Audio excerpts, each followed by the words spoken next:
Coming to you straight from the Rio Grande and beyond. Broadcasting to the four corners of the globe. So grab your seat, your coffee, or your sundowner. Okay, everybody, here we go. On point, as always. This is Gloves Off. Gloves Off.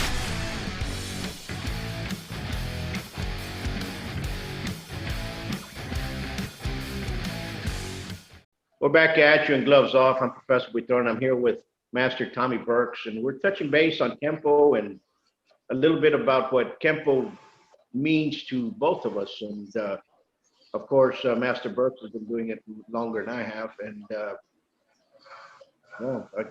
I met the first time I ever met Tommy Burks was, I call him Tommy because he's family to me. But I was 18 years old. Now I'm 52. Master, how we doing today? You doing good? Doing good. Started rehab on a shoulder and right rotor cuff surgery I had to have about 7 weeks ago, but it's going good. So looking forward to being back on the mat and being able to hit somebody. Well, it's surgeries are tough. We have to take our time, but do it correctly. And I know you'll do that, and everything will be fine, especially a surgery of that nature. But it's common. It's common for us that, through the years in the martial arts stuff, Yes. kind of works. But let's touch base on Kenpo. What does Kenpo mean to you? Let's take it that way, because I've never asked that question to anybody. What does Kenpo actually mean? Well, I actually, to kind of express that, I'd have to back up to actually when I started in the martial arts. And that was June 15th, 1966. And I started Taekwondo that day. Two significant things happened to me that day. My son was born that morning. But back then, you could only see your spouse and the baby for about 15, 20 minutes, and they kicked you out of the hospital. So after they kicked me out, I went out and joined a Taekwondo class under Mike Steen, which was Alan Steen's little brother. And, I spent a lot of years in that system and made black belt in that system under actually Larry Castor, who was considered the toughest black belt that ever came out of the Alan Steen regime. And I got to train with some extremely talented people like Skipper Mullins and Demetrius Vanis, Roy Kerbin, Ray McCallum, Joy Tuberville, and the list goes on and on. But I was missing something that I couldn't find. And, I really wasn't into tournaments, and I really was seeking more self-defense oriented information that I was looking for. And so I got over into the Okinawan system for close to 2 years and made black belt ranking in that system also. But I still hadn't found what I was looking for. So after 19 years, 10 and a half months, I actually walked in and I joined a Kenpo class. And I attended class, and I really wasn't impressed what I was seeing, but I had paid for a month lesson, so I went back again, and I happened to run into one of mine and your brothers, a guy named Jeff Dukes. Sure. And he actually advised me to go on my own and work on learning this, and if he could help me, he would help me, and he got me hooked up with Mr. Parker, and I became a school. And that was May 1st, 1986. And I instantly realized that I had found what I'd always been looking for. And, I was told I had 1 year to get ready and test for black belt. Since I was given a provisional black belt, since I had black belts in another system, I was given 1 year to get ready and test for black. Well, exactly 1 year later, May 1st, 1987, I tested in front of Mr. Parker, Mr. Planis, Mr. Pick, and some guy that you know, a gentleman named Keith C., and for my first degree black belt. Now, Mr. Parker was quite shocked because I knew all the requirements from yellow belt through first black, which meant I learned 154 base technique and 48 of the extensions for those techniques, all the forms, all the sets for that belt level. And, you know, Mr. C was nice enough. Mr. Parker was staying with him that weekend, and he invited everybody that had been on the test to come over to his house and spend some time with Mr. Parker if they wanted to. And I took him up on that offer. And I actually got to spend about an hour and a half virtually talking to Mr. Parker one-on-one. And, you know, he was showing me the new manuals he put out, etc. And he expressed to me that he was quite surprised when he seen me doing extensions on that test, because he wasn't aware of anybody in Texas knowing the extensions. Well, almost a year later, it was actually 10 months later, I had a former friend of mine who was a black belt in Taekwondo, had came into Kenpo, and he actually came to me, and he was approaching his 1 year period of testing and wanted to train under me. And so I took him in and I got him ready to test. And I called Mr. Parker and asked Mr. Parker if he was going to be anywhere in the vicinity of Texas, because I had this guy I needed to test. Mr. Parker asked me, he said, do you know the second degree black belt material? And I said, yes, sir. And he said, okay, you're testing also. And I said, yes, sir. And you know, it wasn't a question if I wanted to. It was a statement that you were going to test. Well, during this time, I had went through a divorce and a lot of other things, so I had a lot of turmoil in my life, and I was currently with a young lady that, when we started towards Albuquerque on March 24th, 1988, she gave me an ultimatum that it was either her or Kenpo. And I said, well, sweetie, I hate to see you go, but if that is your decision, I will honor that decision. And she started crying and she said, I don't understand. And I said, you know, you can turn around and walk out the door tomorrow and leave and everything be over with us. And I said, but what Kenpo has given me, nobody can ever take away from me. Well, obvious to say, she was mad all the way to Albuquerque.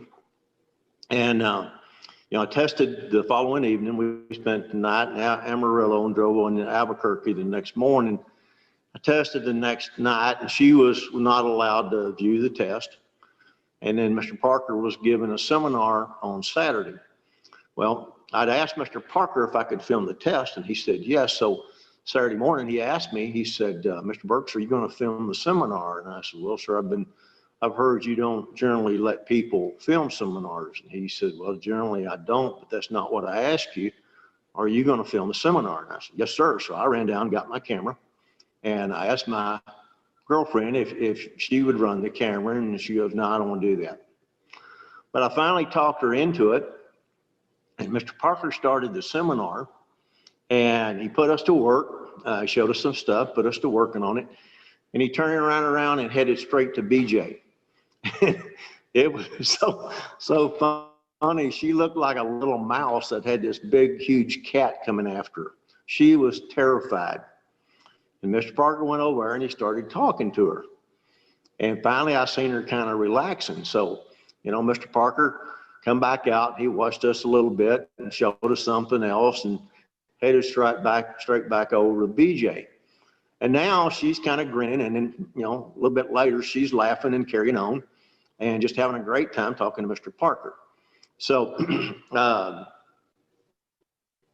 the unfortunate part of that story is I couldn't wait to get home to download that video to see what Mr. Parker was talking to her about. And but anyway, after the seminar, we run back to the hotel to get changed so we could go out to eat that night. And she looked at me and she goes, okay, now I understand. And from that point on, she always supported me in doing what I was doing in Kenpo. And as of this day, we're still married. Well, that, So that anyway, is I get home and that is an awesome story, because I'm going to tell you one thing. A lot of people stop martial arts because of the girlfriend telling them that exact thing, and they'll quit. I've had champions that are going to go to state Golden Gloves. I've had champions that are going to U.S. Nationals, and all of a sudden, I'm sorry, Professor, but my girlfriend said that she'll leave me if I continue fighting. And we lost a person that could have been great. And so every once in a while, we have your stories that just like yours, that they stick right next to you and they become the soulmate, that better half. And unfortunately, in the martial arts, that's what stops many from continuing. I call it the girlfriend syndrome, and it happens. But continue. so anyway, I was so anxious to get home so I could download this video, because I wanted to hear what Mr. Parker was saying to BJ. Well, every time that Mr. Parker walked over to BJ, she put the camera on pause. So, all of that got lost. But, that kind of exemplifies what Kenpo has given me. Now, through the first basically 20 years of my martial arts experience, there was something that I was looking for that I couldn't find. Now, being fortunate enough to have Mr. Castor as my instructor when I got up through the ranks and got ready to test for black, it gave me the confidence that, as a general rule, if I wound up having to defend myself on the street or defend my family or friends on the street, I had the knowledge to do that. But there was a question mark there, that there was things I hadn't been exposed to that could happen to me on the street that I didn't feel like I had the ability that I could probably handle. Correct.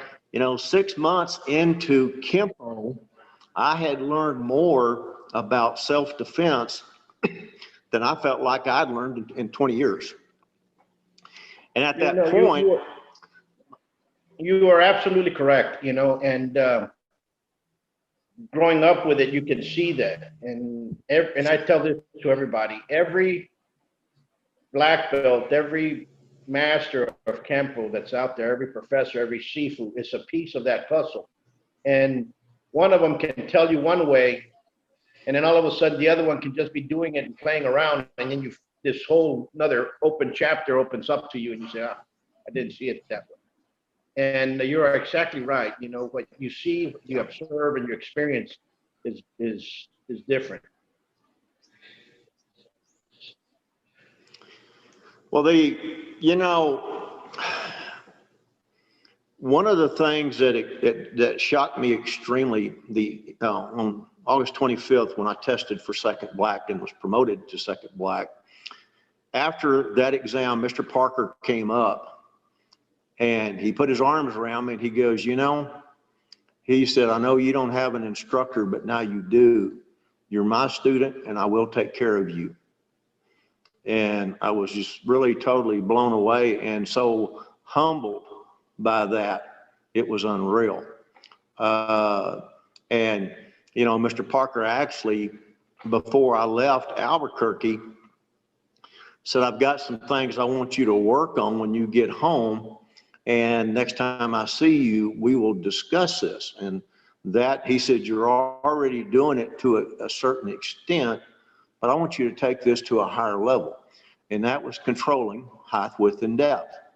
And that's one of the things that, unfortunately, I see too often watching people, especially on YouTube, doing Kenpo.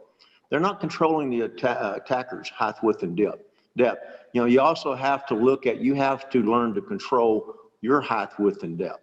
And if you control that height, width, and depth on an attacker, you start eliminating him being able to counter anything that you're doing generally. So To me, Mr. Parker stressed that. That's one of the things that I stress extremely high to my students.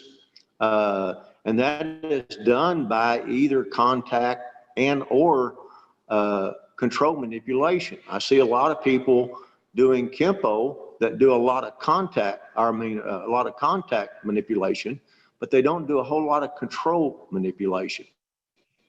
And currently, for the last 3 years, I've been working on a knife curriculum based strictly on American Kenpo. And that is one of the major ingredients of that knife curriculum. And I'll be releasing that. Actually, I was hoping to have it released by January of this year, and then this shoulder deal came up and delayed that several months, but we're going to get that out there this year. I've already finished the basic level, and we're currently filming the beginner level, and then there's going to be 3 to 4 more levels after that. So, but again, awesome. And one of the other things that I feel like I gained by this, Professor, is when I was in the other systems, I felt a part of that group. What I didn't feel was individuality, if that's even a word. It may not be. And to me, what's really sad, if we look at everything that's going on in the world today, governments are trying to take that away from people. It's even wearing masks has a tendency to contribute to that.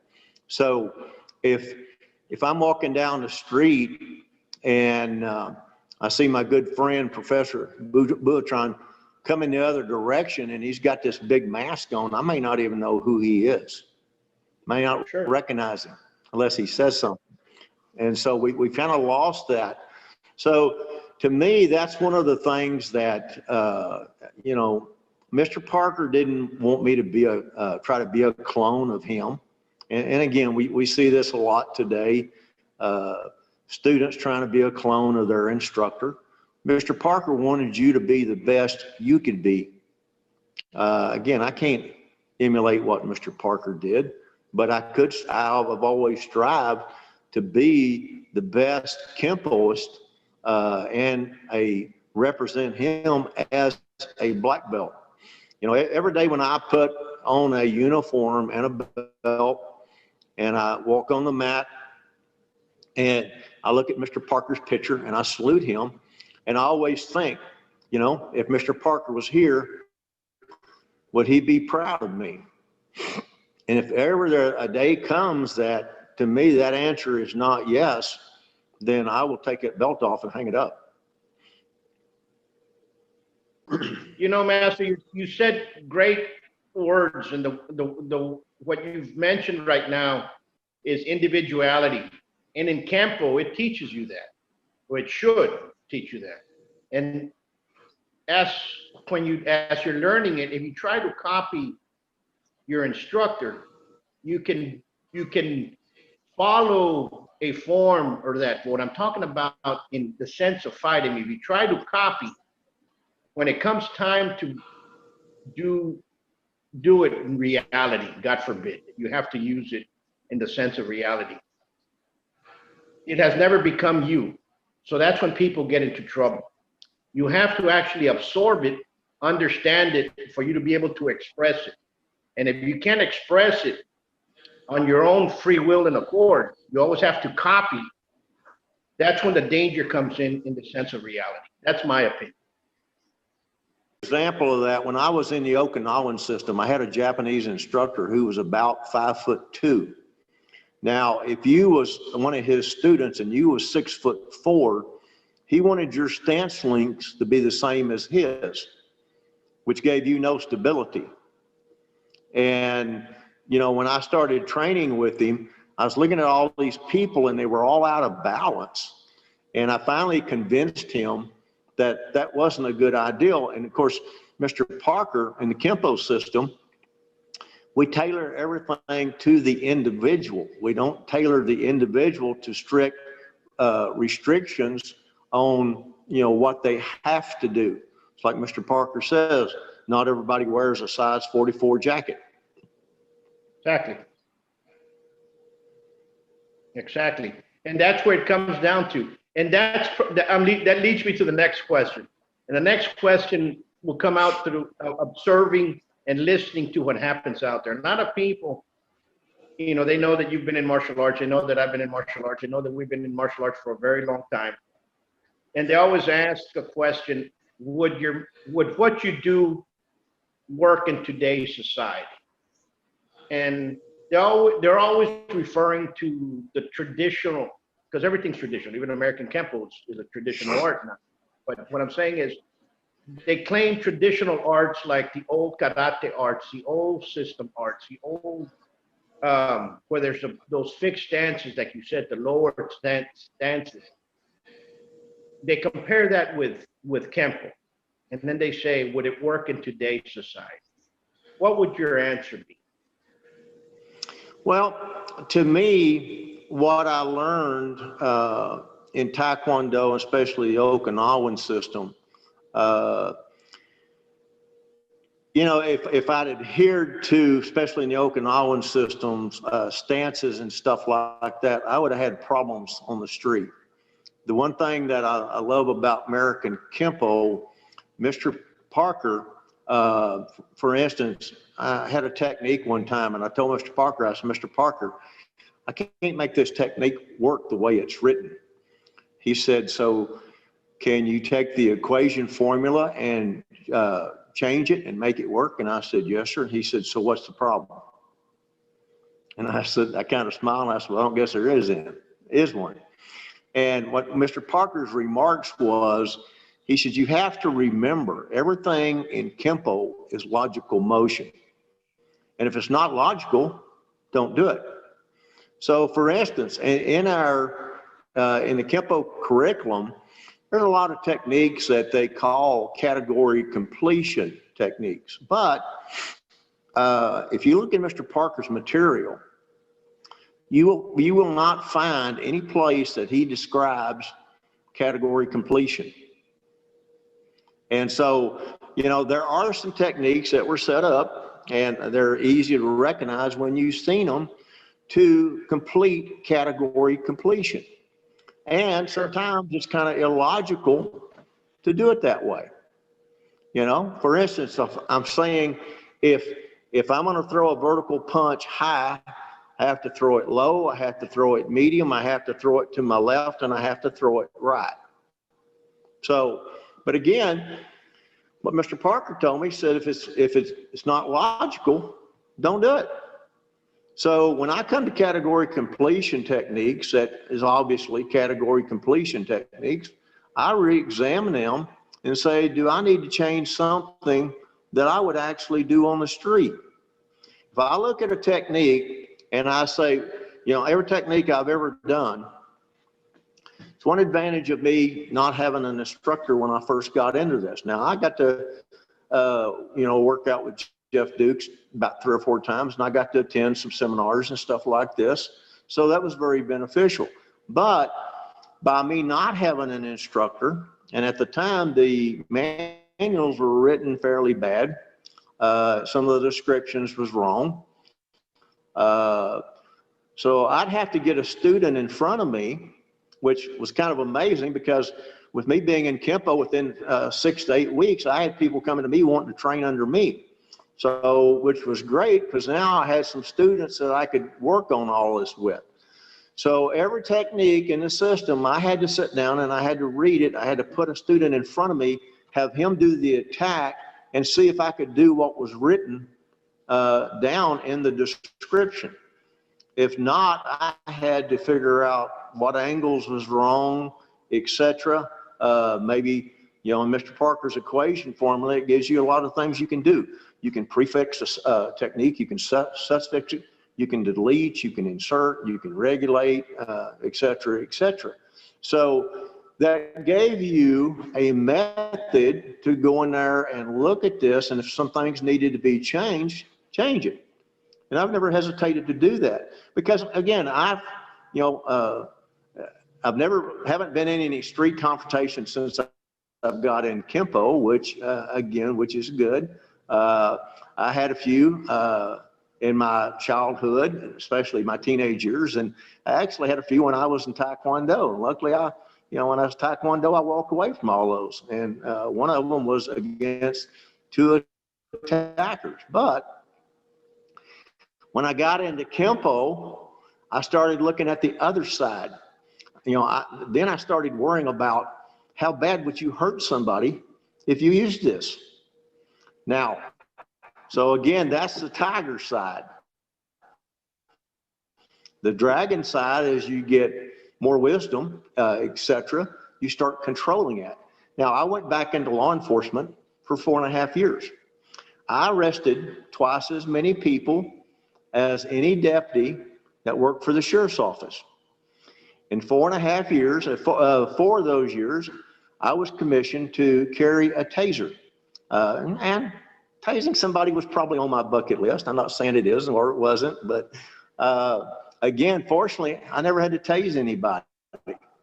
My patrol sergeant in 1 year tased 19 people. Now, and in 4.5 years, I only had to put hands on 2 individuals who decided that they weren't going to go to jail peacefully. And that was handled in a situation where within seconds, I had a person in cuffs and was putting them in my patrol unit. But I approached everybody on the street like I would like for them to approach me. Now, I walked up to individuals and instantly, they're offensive and they're cussing me and carrying on. And I'd always tell them, 2 ways we can do this. And because when I walked up to a person, I called them Mr. So-and-so. And I didn't get rude and obnoxious when I did that. And I said, we can handle this 1 of 2 ways. We can handle it the way I approached you or the way that you're approaching me. And like I say, in 4.5 years, with all the people that I arrested, and I don't have a number of what that is, but Sunday mornings I was covering 953 square miles by myself from 7 o'clock to 1 o'clock, and I spent all that time serving warrants. So again, that's another thing that Kenpo gave me that I didn't have before, where you could settle that. And and the nice thing, I had a police officer walk into my school over in Grand Prairie one time when I was teaching over, and he goes, he said, I'd love to learn this, but from what I understand, this is way too violent for police work. And I said, well, I've been in law enforcement previously. And I said, I don't agree with that. I said, you're carrying a baton, and it was the Tonfa-like batons, I think they're P230s or something like that. And I said, so if you pull that baton out, do you have to beat somebody to death with it? He goes, no. And I said, yeah, and that's what Kenpo gives you. It gives you the ability to be able to use as little force as necessary, but take that to the maximum if you have to take it there. And I asked him, I said, so you carrying I said, what kind of sidearm you carry? He said, I'm carrying a 45. And I said, let me ask you this. If there was a crowd outside this building that was going to kill you, would you rather have that 45 or an Uzi? And he goes, I'd rather have an Uzi. I said, yeah, that's taking it to the maximum. I said, so again, I could either have a 22 or I could have an Uzi. That's what Kenpo gives me. So again, it's given me a lot of things in life that's helped me through a lot of different phases of my life. It helped me when I was in business for myself. So, it's an art, correct, but you have to live with it now.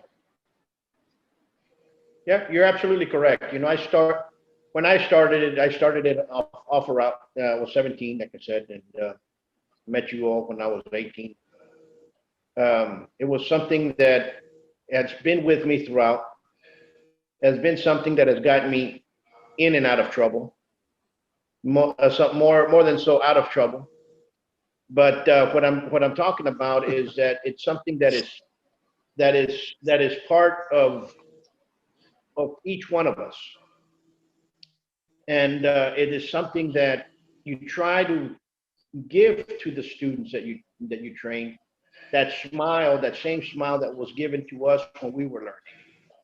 And hopefully that smile becomes so enjoyable that it becomes part of their life as well. And if, God forbid, they need to use that they are capable enough to be able to get out of that situation that's confronting them. And I think that's what it boils down to: capable. Most of the black belts that I know are capable in Parker Kenpo. They're capable of getting out of the situation, in comparison to other arts where they're not capable. And I'm talking about instances of reality. Only because you have, and everybody says, "Oh, he's a black belt, you better watch out." But there's from black belts to black belts, schools to schools, styles to styles, and what else is out there, And is that person capable of doing it, or is that person not capable? And that capability is something that I want to thank all the Sifus and professors and masters of Kenpo for continuing to strive to produce in their students. Granted, not all the students, the level of capability differs, but they're all going to be capable enough once they attain that belt. And what I tell people is this: Kenpo is it doesn't stop; it continues. It's ever flowing. It's an art that's continually living and it's continually changing. You have basics, you have intermediates, you have advanced techniques, you have basic. The principles are the same, but it's always going to evolve. Why? Because we start seeing new fighting systems emerge, and we actually have to adapt to those fighting systems as they're emerging now, because they weren't around 20 years ago, not 30 years ago, more or less 40, 50 years ago, when American Kenpo Parker system was being designed. Okay. And we have to remember that, there's arts now that weren't around in the 60s and 70s when this was a pinnacle of self-defense. There's things that have come out that you don't want to see it in the street for the first time. So you have to adapt yourself to be able to defend that. And that, to me, I think that's what Kenpo is. That law of the fist will continue moving forward, but you have to realize what else is out there for you to be able to continue moving forward. I totally agree with that, sir, because one of the things I always tell my students, the worst thing that can happen to you is someone do something on the street that you've never trained for. That gets back to Mr. Parker's definitions of speed, perceptual, mental, and physical. And so, generally, so many people these days walk around completely oblivious to everything that's going on around them. And so there's that perceptual part. But even if you see something happen, again, that you've never trained for, or something similar to that, you have to mentally digest that and figure out how to physically counter that. And again, that can be seconds, but that can mean the difference in life or death. Absolutely, absolutely. I want to thank you, my brother. I want to thank you, Master Tommy Burks, for continuing pushing forward and instilling that into everybody. We're running out of time. And folks, if you're in the North Texas area, please visit Master Burks School. How can they get a hold of you? The best way to get a hold of me is my email, which is tommyburks@northtexaskempo.com. That'd be the best way to get a hold of me. And again, if I'm friends with you on Facebook, you can contact me by messenger. I'm also fixing to switch over to MeWe here fairly quick, since Facebook is censoring so much out of everybody's lives right now at their discretion. But I haven't done that yet. I'm setting it up. And I'll let people know when I do that. Absolutely. But thank you, sir, for letting me, have this time on here.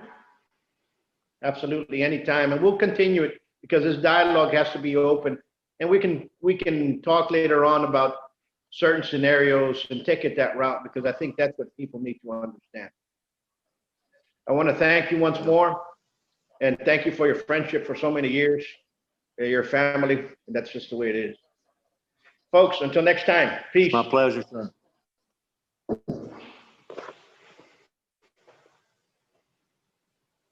Today, in America, more than 5.5 million men, women, and children train in a martial art regularly. Buitron Academy has been serving Laredo for over 30 years now.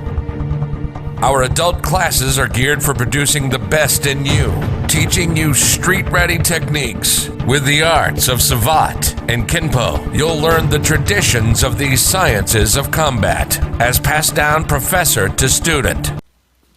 Hello everybody, my name is Senior Grandmaster Alfredo Bandalan, owner of BDP, Bandalan the Siparis. I'd like to say a few words on Grandmaster Buitrón.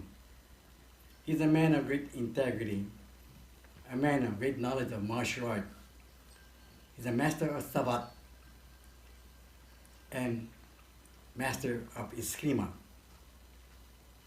He's a man that can help you to become what you want to be. He's a man that teaches people how to be somebody in life, how to work the world, how to be happy in this world. He's a man that I can say holds many integrity as well as in martial art. But I'd like to say this man has a radio station, does hunting all over the world, and he works with all kind of people, all walks of life. And all I want to say, that Buitron is a man that can help people to be somebody in life. I'd like to say aloha, thank you. I am Grandmaster Michael Duran of Original Hurones Criminal Federation here in Vallejo, California. Professor Buitrón is an accomplished martial artist who has developed an understanding that as a caretaker in our martial arts, it is his responsibility to keep the art alive and in depth. He acknowledged that it is the students that give the art life. I hold his friendship and his continuing accomplishments in the art in the most highest regard. Thank you. Come train at the best kept secret of Laredo. Give us a call for your free evaluation at 956-401-4868 or check out our website at savate.biz. Follow us on YouTube and Facebook.